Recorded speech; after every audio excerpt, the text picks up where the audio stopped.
கருவாட்டு குழம்பு செய்யலாம்.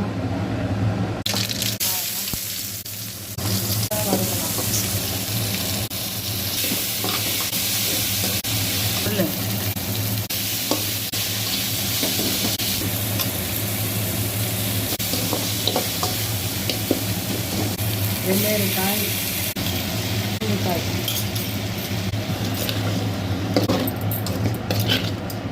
2 நிமிஷம் மூடி வைக்கலாம். காய் கொஞ்சம் வெந்தா மாதிரி இருக்குது. இப்போ மிளகாத்தூள் போட்டு புளி தண்ணி ஊற்றலாம்.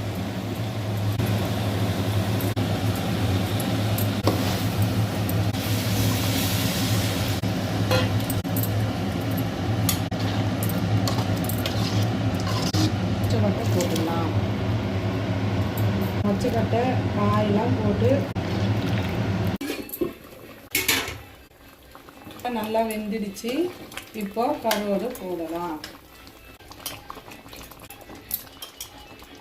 வாழை கருவாடு, நெத்திரி கருவாடு போட்டு வைக்கலாம்.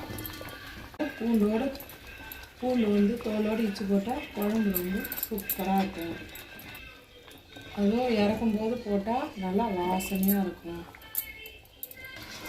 கருவாடு பூண்டெல்லாம் போட்டிருக்கு இல்லையா, அதனால் ஒரு 2 நிமிஷம் மூடி வைக்கலாம். சுவையான கருவாட்டு குழம்பு ரெடி. சுட சுட சாப்பாடு போட்டு சாப்பிட்டா நல்லா சுவையாக சூப்பராக இருக்கணும்.